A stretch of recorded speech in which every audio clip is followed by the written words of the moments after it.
Good morning student. आज हम standard 10 में इंग्लिश मीडियम के लिए संस्कृत का लेक्चर है वो स्टार्ट करेंगे। तो संस्कृत है उसमें हमारे टेक्स्ट बुक में 1 to 20 चैप्टर है।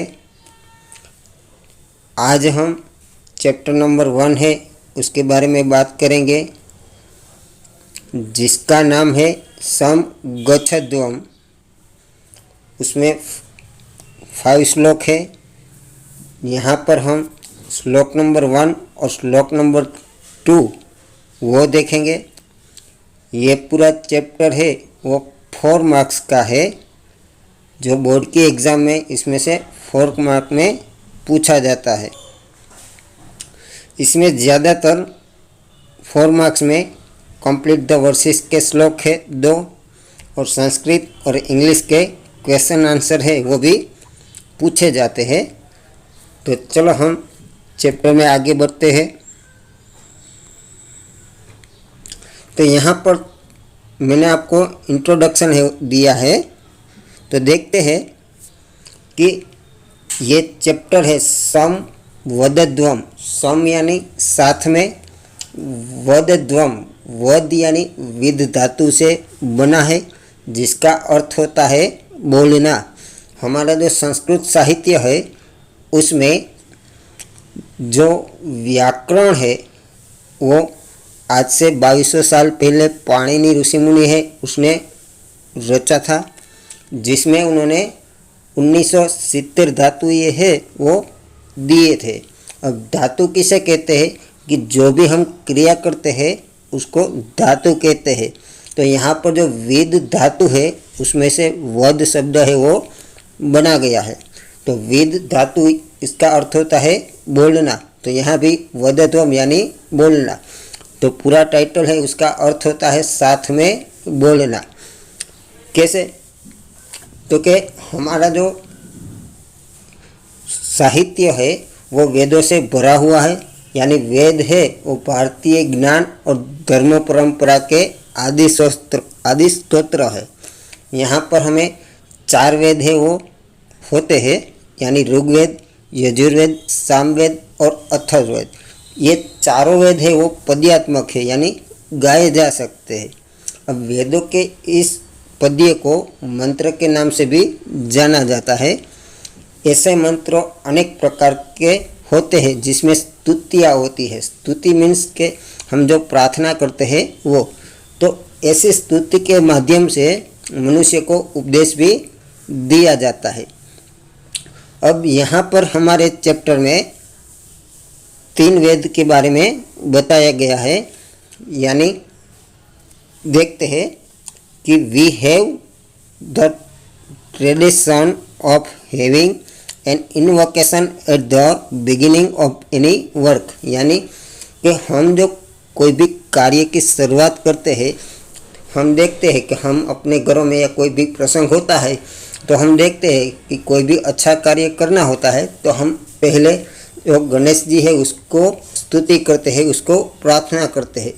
तो उसी प्रकार से यहाँ पर संस्कृत जो साहित्य है तो उसमें भी ऐसी परंपरा है कि हम जब संस्कृत का अध्ययन करने के लिए बैठते हैं तो यहाँ पर ऐसी मंगलाचरण करने की परंपरा है। इनवोकेशन यानी मंगलाचरण, कि आप संस्कृत पढ़ने जब बैठते हो तो उससे पहले आपको मंगलाचरण है वो करना होता है। तो मंगलाचरण उसका अर्थ क्या होता है कि आप जो प्रार्थना करने के लिए जो पोजीशन में बैठते हैं उसको मंगलाचरण कहा जाता है। यानी आप जैसे टट्टार बेचते हैं, अपनी आंखें बंद करते हैं, 2 हाथ जोड़ते हैं, तो इस पोजीशन को मंगलाचरण कहते हैं। और उसके बाद है वो हम प्रार्थना स्टार्ट करते हैं। तो यहाँ पर भी ऐसा कहा गया है कि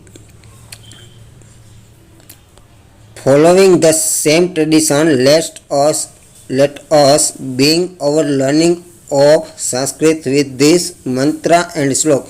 यानी कि मंगलाचरण करने के बाद हम जो संस्कृत के अभ्यास करने के लिए बैठते हैं। तो यहाँ पर हमारे प्रस्तुत चैप्टर में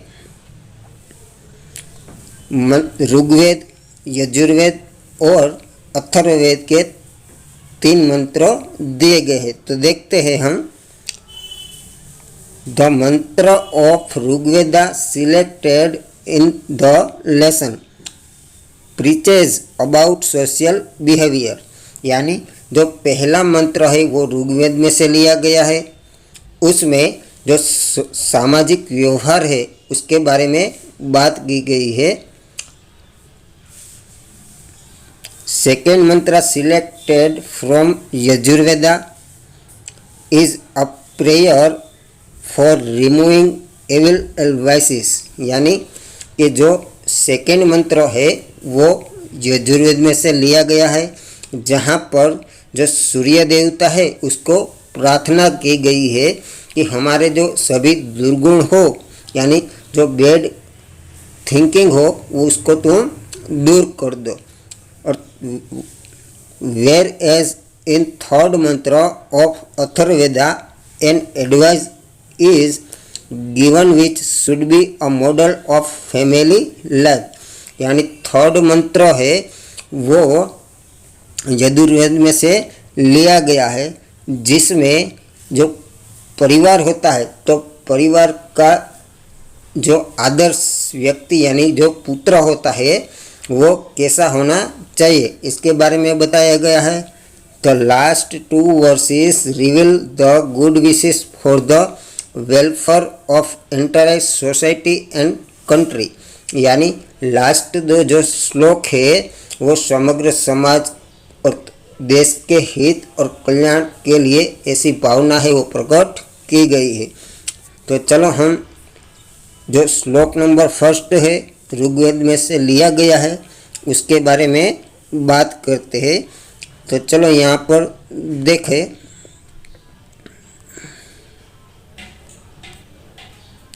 जो फर्स्ट श्लोक है यहाँ पर ऋग्वेद में से लिया गया है।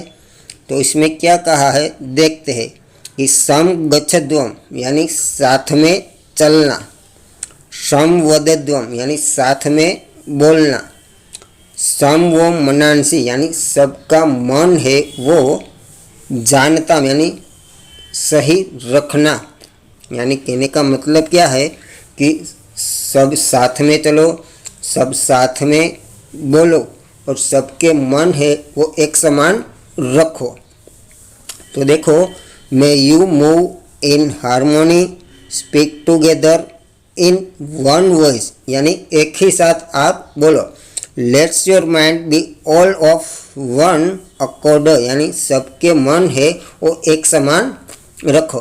तो यहाँ पर कहने का तात्पर्य क्या है कि सब साथ में चलो, सब एकजुट होकर बोलो और सब अपने अपने मन है वो एक समान रखो। किस प्रकार से?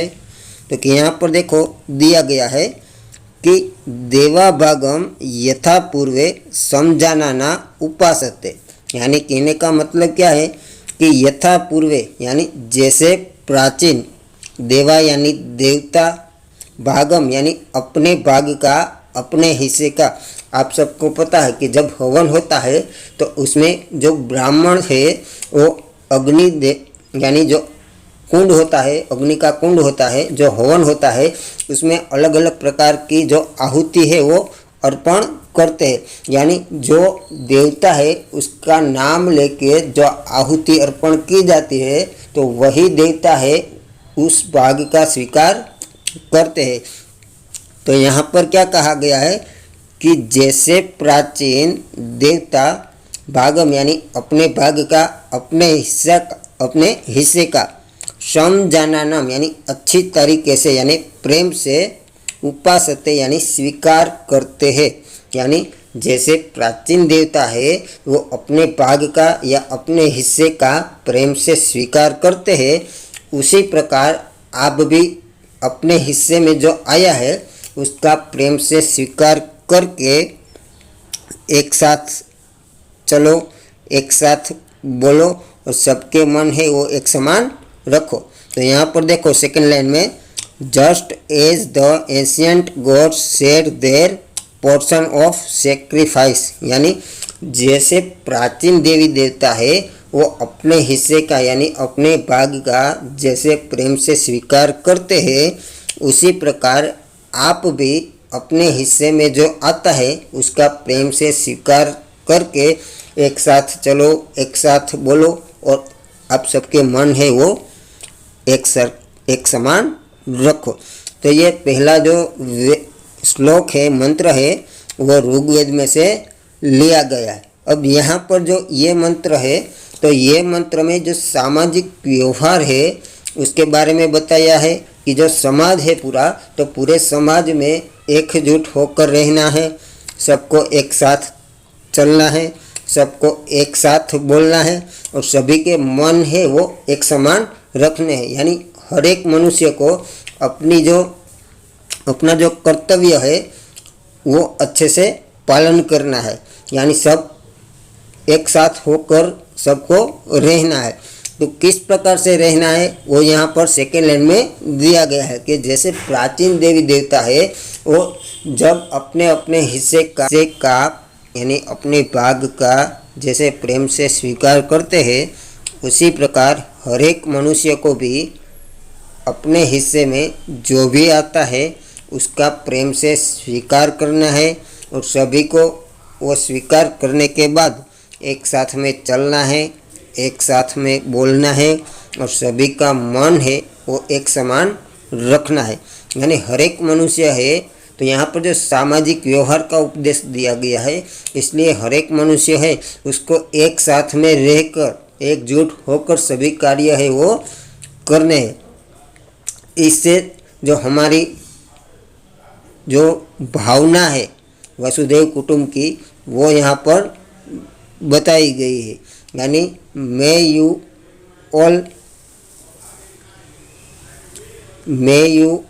Move in harmony, speak together in one voice, यानी एक ही आवाज़ में।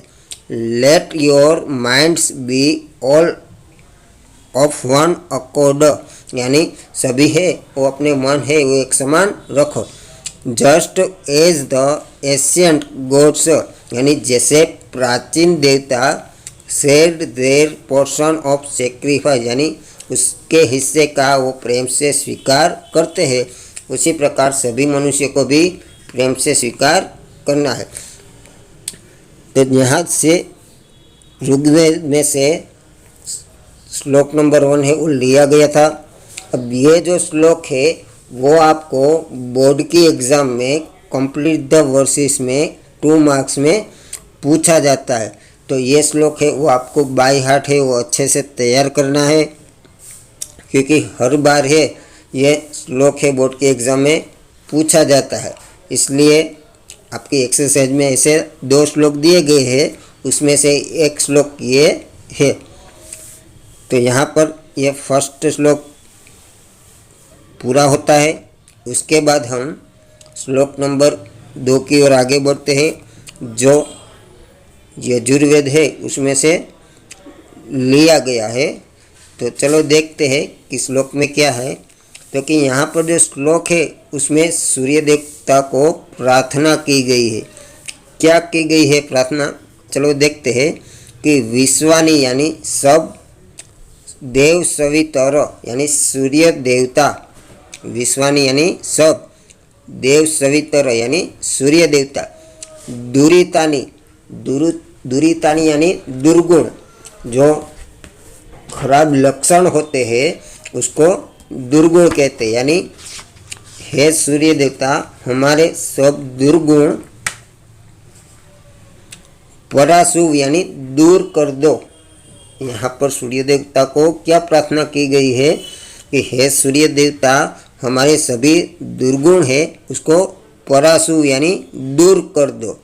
उसके बाद क्या कहा कि यद भद्रम जो भी अच्छा है, तन्नम यानी वो हमें, यानी हमारे लिए जो भी अच्छा है वो हमें आंसू यानी प्राप्त कराओ, यानी वो हमें दे दो। तो यहाँ पर सूर्य भगवान को क्या कहा है कि O sun god remove all evil deeds और vices from us and bless us with all that is good. यानी हे सूर्य देवता, हमारे सभी दुर्गुण है उसको तुम दूर कर दो और हमारे लिए जो अच्छा है, हमारे लिए जो अच्छा है वो हमें प्राप्त करा दो। यानी जो सूर्य देवता है, आप देखते हो कि जो सूर्य देवता के जो किरणें हैं वो पृथ्वी पर होती है, तब हमारे शरीर पर उसके जो किरण होते हैं वो पड़ते हैं, तब हमें धूप लगती है, जिसके कारण हमारे जो शरीर में जो दुर्गुण है, यानी यहाँ पर कहने का मतलब क्या है कि हमारे शरीर में यानी हम में जो दुर्गुण है वो दूर कर दो और उस किरणों के सही यानी वो किरणों के साथ हमें अच्छे विचार दो, हमें अच्छे जीवन जीने के लिए मार्ग बताओ। यानी हमारे लिए जो अच्छा है वो हमें प्राप्त कराओ। यानी हे सूर्य देवता, हमारे सभी दुर्गुण आप दूर कर दो और जो अच्छा है, जो सही है वो हमें प्राप्त कराओ। तो यहाँ पर जो सेकेंड श्लोक है वो ऋग्वेद यजुर्वेद में से लिया गया है। तो यहाँ तक हम रखते हैं। आगे का श्लोक नंबर 3, 4 और 5 है और नेक्स्ट लेक्चर में हम उसके बारे में बात करेंगे। Thank you. अगर आपको मेरा वीडियो अच्छा लगा हो तो उसको लाइक करो, सब्सक्राइब करो और दूसरे लोगों को शेयर भी करो, इसलिए वो लोग हैं वो भी ये चैप्टर है उसके बारे में जान सके। Thank you very much.